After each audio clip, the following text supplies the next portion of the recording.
Bonjour, nous voici donc pour une huitième lecture et dans ce numéro nous allons parler uniquement d'Élisée Reclus. Alors, je ne sais pas si beaucoup d'entre vous le connaissent, mais à titre anecdotique je pourrais vous dire qu'il a un square à Nice et qu'il est un peu effectivement méconnu malgré tous ses écrits qu'il a pu faire et malgré la notoriété qu'il avait à son époque. Alors, avant de parler de lui, je voulais faire une brève introduction, car Élisée Reclus était contre le vote en raison de la cupidité, de la duplicité, voire de la lâcheté et de la corruption des élus face au pouvoir. Alors, d'ailleurs, dans notre monde contemporain, nous avons maints exemples où les élus n'ont pas tenu leur parole. Prenez par exemple celui de François Hollande, qui disait que la finance était son ennemi. On sait ce qu'il en est advenu. En 2005, le vote des Français contre le traité fut finalement ratifié par le pouvoir en place. Puis ne parlons pas des dernières élections en France avec cette parodie de gouvernement. Et de par le monde, effectivement, ici ou là, la démocratie n'est qu'une vaste hypocrisie. Alors comment et pourquoi certains chefs d'État, finalement, ont-ils été élus et menant leur pays à la guerre, et d'autres spoliant la liberté de leur peuple? Alors aucune démocratie n'a de sens, effectivement, si le peuple n'a pas le pouvoir sur ceux qu'elle élit. Et donc, plutôt que de les élire sans blanc-seing, il faut plutôt leur donner un mandat non reconductible et clairement discuté et établi. Alors c'est à ce prix, je pense, que la paix dans le monde peut être maintenue et que la vie peut être meilleure. Alors, je voulais juste faire ce petit détour pour en quelque sorte vous ouvrir à la pensée d'Élisée Reclus, lequel, en lisant, si vous lisez ses livres, vous découvrirez qu'il va beaucoup plus loin que cet avant-propos. Alors donc dans ce numéro, nous allons donc parler de 5 de ses livres.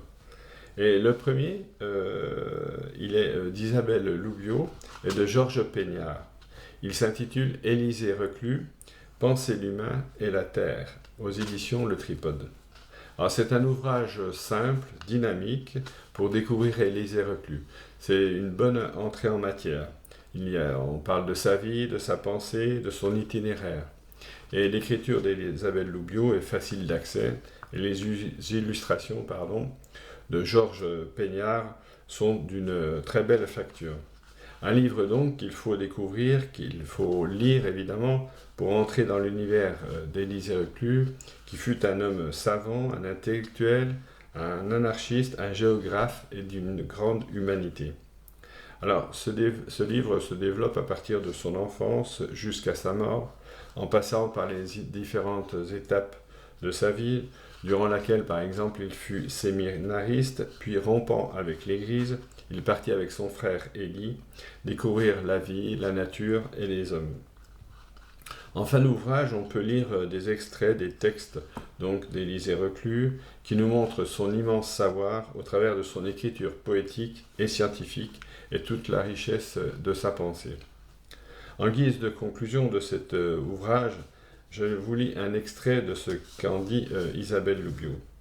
Peut-être est-ce pour cela qu'écrire sur Élisée Reclus, c'est résister en permanence à la tentation de le citer, et quand on le cite, résister à celle de ne plus s'arrêter. C'est un très bel hommage donc qui est dit pour Élisée Reclus. Alors, le second livre dont je vais vous parler est sans doute celui qui caractérise le plus cet auteur, puisqu'il fut avant tout un géographe reconnu dans le monde entier et qui parcourut maints endroits de la planète pour décrire la richesse de la nature. Alors, ce livre s'intitule « Histoire d'une montagne, histoire d'un ruisseau » aux éditions Libertalia. Alors, s'il est un homme, peut-être à l'instar de Thoreau, que vous connaissez peut-être aux États-Unis, qui parle de la nature avec autant de poésie que de réflexion philosophique et scientifique, Élisée Reclus est sans doute l'un de ceux-là. Et tout en étant un des précurseurs de l'écologiste, non celui de nos petits écologistes de service EELV, comme on les appelle, mais celui de la défense de la nature, en montrant, disons, la prédation de l'homme et de l'emprise du capitalisme. Alors on peut également le définir comme un penseur de la décroissance, c'est-à-dire non celui qui demande de retourner à l'âge de pierre, mais celui en fait qui refuse l'exploitation de la planète au-delà des richesses qu'elle offre. Alors vous avez sans doute entendu ce slogan aux diverses élections, mais ce slogan donc est très ancien et jusqu'à présent il a peu été suivi. Alors, histoire d'une montagne, et plus que la description d'une montagne, mais tout ce qui fait et défait la montagne. Tout le monde naturel qui gravite autour, et comment la vie d'un ruisseau, en même temps, qui se prolonge bien au-delà de son lit, que l'on peut voir descendre des sommets. Donc Élisée Reclus s'inquiétait déjà de la métamorphose de la nature autour de lui, et il met en garde, comme je vous l'ai dit, contre la prédation humaine, tout en magnifiant la beauté et la richesse tant de la montagne que du ruisseau. Alors cet ouvrage se lit avec enthousiasme et allégresse dans l'écriture d'Élisée Reclus, marie science et poésie avec bonheur, je dirais. Alors, et Élisée Reclus, justement, s'inquiétait de cette prose qu'il pensait un peu étrange. Mais en fait, c'est justement ce qui en fit son succès et tout son éclat. Alors, dans l'histoire d'une montagne, Élisée Reclus décrit absolument tout, les monts, les vallées, les éboulis, les plateaux, en 22 chapitres consacrés à la nature sauvage. Alors, je vous lis 2 passages. Quant aux monts, tels que les hautes cimes des Andes ou de l'Himalaya, trop élevés dans la région du froid pour que l'homme puisse y monter directement, le jour viendra où il saura pourtant les atteindre. Non contents de faire escalader à leur route carrossable les monts les plus ardus, les ingénieurs percent les roches qui les gênent, en dépit de tous les obstacles que la nature a mis en travers de sa marche, l'homme passe.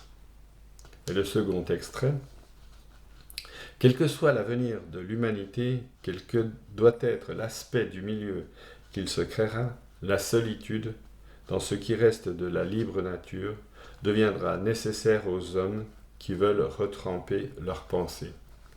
Et oui, aujourd'hui, il y a tellement de bruit autour de nous que finalement nous ne sommes jamais seuls et jamais dans le silence complet. D'ailleurs, certains maintenant ont peur du silence tant ils sont habitués au bruit que fait leur entourage.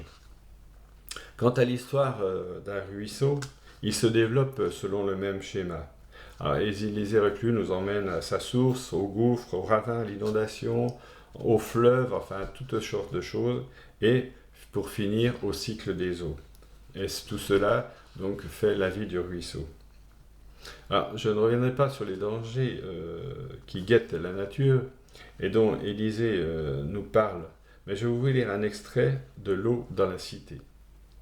En approchant de la grande ville industrielle, le ruisseau se souille de plus en plus, les eaux ménagères des maisons se mêlent à son courant, les viscosités de toutes les couleurs en altèrent la transparence. D'impurs débris recouvrent ces plages vaseuses. Enfin le ruisseau devient cloaque, entre dans la cité, où son premier affluent est un hideux égout, à l'énorme bouche ovale fermée de grilles. Voilà. Donc pour ce livre qui est assez volumineux, mais qui se lit, comme je vous l'ai dit, très facilement. Alors, pour continuer, un autre livre, L'homme et la nature, suivi d'un mon frère paysan, aux éditions La Part Commune. Alors, ce livre ne fait pas directement, disons, suite au précédent, mais il montre en fait la continuité de la pensée d'Élisée Reclus, qui, outre l'écologisme, parle aussi de la politique et plus spécialement de l'anarchisme. Alors, l'homme et la nature s'inscrit toujours dans cette recherche, voire dans cette constatation, comme quoi, malgré notre intelligence et notre volonté propre, nous n'en restons pas moins des produits de la planète, écrit-il. Alors, l'auteur explique ce en quoi en fait, nous sommes dépendants de la nature et comment au fil des siècles, des millénaires même, l'homme a appris à répondre aux éléments naturels. Mais il explique également que si certaines œuvres naturelles, telles les coraux, prennent possession d'une partie de la nature, ils ne la détruisent pas, mais au contraire l'améliorent. Et donc Élisée Reclus s'insurge donc contre la destruction de ces éléments naturels, et il cite par exemple l'anéantissement de certaines forêts et de ses conséquences. On sait que la déforestation, et aujourd'hui plus qu'hier, est la conséquence des problèmes environnementaux actuels. Élisée Reclus met donc en garde l'influence de l'homme sur la nature, et je le cite. L'homme, qui par ses travaux peut ainsi troubler l'économie des rivières, dérange également l'harmonie des climats. Il est certain que la destruction des forêts et la mise en culture de vastes étendues ont pour conséquence des modifications appréciables dans les diverses saisons. Alors vous aurez remarqué combien Élisée Reclus était en avance sur son temps et comment il mettait en garde contre la déforestation et contre le changement climatique que nous avons aujourd'hui. Donc, il explique également que l'extension du domaine agricole, avec les besoins de la navigation ou de l'industrie, ont pour conséquence aussi de réduire le nombre des arbres de moyenne grandeur. Alors, avec ironie, il dit que l'homme, jaloux de la nature, rapetisse les produits du sol pour ne pas leur permettre de dépasser son niveau. Fidèle aussi à son habitude, Élisée Reclus, dans son style à la fois précis et poétique, n'oublie pas de faire intervenir les poètes tels Homère par exemple. Et il voit avec beaucoup de clarté et de prémonition les menaces poindre sur le paysan, lequel, face aux grands propriétaires terriens, industriels et productivistes, s'accapareront de ces terres. Alors, il écrit « Vous êtes donc faibles, vous tous petits propriétaires, isolés ou associés en commune. Vous êtes bien faibles contre tous ceux qui veulent vous asservir, accapareurs de terres, gouvernements, etc. » Et pour ne pas le citer,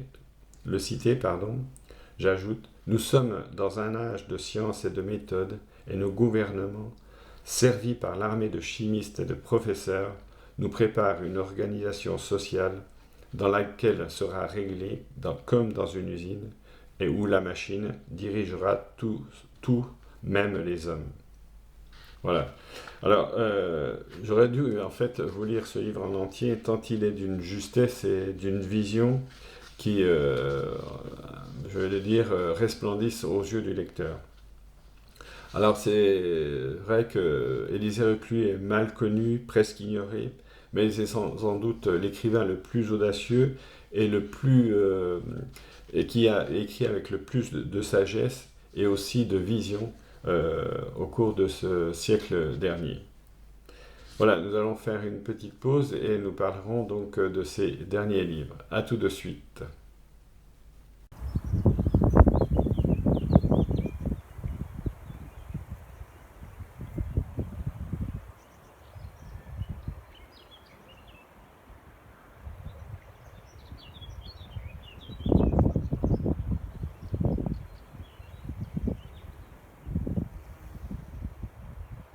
Donc voici, nous nous retrouvons donc pour parler des deux derniers livres d'Élisée Reclus, alors l'un s'intitule L'anarchie et le second L'évolution, la révolution et l'idéal anarchique. Alors l'un est publié aux éditions Luxe et l'autre aux éditions Nada. Alors soulignons d'abord pour ces deux livres en fait les très belles et complètes introductions d'une part de Philippe Pelletier pour le livre L'anarchie et de John Clarke pour l'évolution et la révolution. Tous les deux mettent fort bien en avant les éléments concrets et pertinents de ces livres. Alors, John Clarke écrit par exemple, et sentiment que je partage avec lui. Élisée Reclus fut la voix la plus prophétique des grands penseurs libertaires du XIXe siècle. Et il est celui qui nous a laissé l'héritage intellectuel le plus complet. C'est un peu donc ce que je vous disais préalablement sur ces autres livres que je vous ai présentés. Élisée Reclus a par ailleurs contribué au développement d'une économie sociale et dont certains penseurs actuels s'en sont inspirés. Alors pour faire un pont par exemple entre Élisée Reclus et Jean-Claude Michéa, dont je vous parlerai ou dont je vous ai peut-être parlé, tout du moins à l'occasion de son dernier livre, Extension du capital, Élisée Reclus pensait qu'il fallait développer tout ce qui est juste et bon pour l'humanité et se défaire du reste. Alors Jean-Claude Michéa, qui est un philosophe contemporain, ne dit pas le contraire, expliquant en fait que toute mesure prise par un gouvernement doit être jaugée selon son impact positif ou négatif sur la société. Alors, Élisée Reclus est un scientifique, un savant, un anarchiste, un écrivain qu'il est nécessaire de lire, comme je vous le disais. Et dans ses livres présentés, ces 2 livres, il s'en prend aux esprits timorés de son époque, et lesquels malheureusement sont bien plus nombreux aujourd'hui, incapables pour la plupart de se dégager de leur sphère intellectuelle. Alors, il n'oublie pas également de mettre en garde contre la mystification de ceux qui détiennent le pouvoir, arguant souvent de principes généraux sans entrer dans les détails. Nous l'avons vu au cours de ces dernières élections présidentielles chez nous en France et dans de nombreux pays où finalement les intentions ou les généralités passent avant tout le reste. Alors, à l'heure aujourd'hui où le capitalisme a tout broyé, que ce soit la nature ou l'homme, Élisée Reclus a déjà anticipé donc les difficultés qui attendent en fait les révolutionnaires.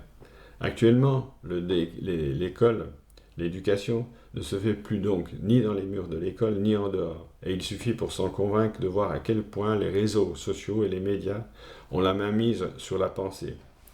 Alors quel idéal anarchique espérer si ce n'est celui de détruire donc le capitalisme, de progresser pas à pas dans le changement de comportement, d'apprendre à se restreindre et à partager. Alors Élisée Reclus, auquel je laisse la parole pour terminer donc cette lecture numéro 8, voilà ce qu'il écrit. L'évolution s'est faite, la révolution ne saurait tarder. D'ailleurs, ne s'accomplit-elle pas sous nos yeux par de multiples secousses? Plus les consciences apprendront à s'associer sans abdiquer, plus les travailleurs qui sont le nombre auront conscience de leur valeur, et plus les révolutions seront faciles et pacifiques. Voilà. Donc j'en ai terminé pour la présentation donc, de ces livres d'Élisée Reclus. Et avant de terminer, je voulais vous parler d'un petit livre qui n'a pas de rapport particulièrement avec Élisée Reclus, mais plutôt avec l'anarchisme. Et c'est un livre donc de Martin Sennewitz, et il s'intitule High Market, récit des origines du 1er mai. Donc je vous indique brièvement, ce que ce livre contient. En fait, il raconte le parcours de ces hommes dont les idées et le combat pour la dignité et la justice leur ont valu d'être persécutés par l'État et les puissants. Alors, au fil de ce récit historique, en fait, où l'auteur tente d'imaginer les sentiments qui lui ont habités, depuis leur enfance jusqu'à leurs derniers jours, puisque la plupart ont été pendus, on plonge au cœur en fait d'un jeune pays aux prises avec toutes ses contradictions. Alors, parce que les fragments du passé nous donnent parfois les clés du présent, ce livre s'adresse donc à tous les esprits curieux, ainsi qu'à ceux qui croient encore qu'un autre monde est possible, comme Élisée Reclus l'appelait de ses voeux. Voilà, j'en ai terminé pour cette lecture. J'espère que ces livres vous intéresseront et que vous aurez plaisir et envie de les lire. Je pense qu'à l'heure actuelle, Élisée Reclus est donc un penseur qu'il ne faut pas négliger et qui mériterait donc de revenir sur le devant de la scène. Voilà, je vous remercie et donc je vous dis à bientôt pour peut-être de nouvelles lectures. Merci.